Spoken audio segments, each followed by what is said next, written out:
Okay, Poppy.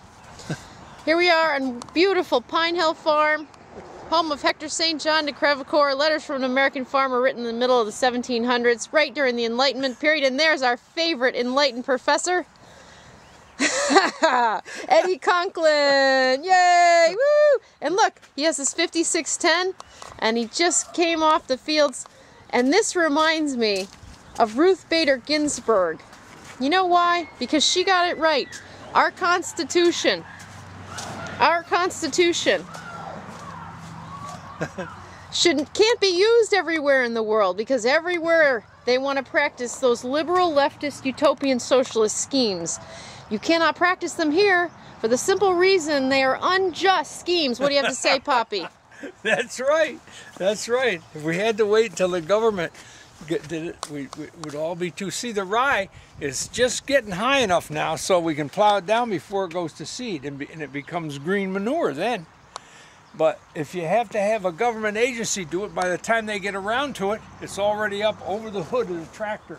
And the tassels are this long because I put a lot of chicken manure on the ground in the winter time. Now I'm going to plow that all down so the crops will be able to get a chance to take advantage of that. We didn't put it down in the winter time. Well, I did in the fall, in the winter. The fall, and then it grew up in the fall, and then in the spring you spread some. It starts, by the time that it stops growing. I plant the rye about Thanksgiving, because if you plant it much earlier than that, it would be too high now. See? And then it would be a mess to get plowed down, plus it pulls so much nutrient out. Now the nutrient's in the root and in the blades, and it's ready to make its seed stalk. That's when we got to plow it down, and that's why the 5610 has the plow on it. And Ruth Bader Ginsburg, you can get a ride since you understand the Constitution so well. And I know now that you're working very hard to make sure that there are only just laws that are passed, because we know what happens. Just because those guys make laws doesn't mean they're just. There you go. And that's why we need people like you, Ruthie. And Ruthie, when you come to Pine Hill Farm, you can get a ride on this beauty right here.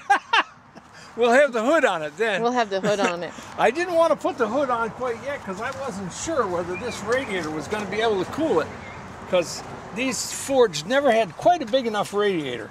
And when I first started plowing with it, it got kind of warm, and the bottom hose was a little warmer than it should be. And I put the last 4 quarts of water right in the top reservoir, so it's full right up to the top now. And I put hard work. I put it right down and dropped the plow right down, and it's really working good. Yay! Really good.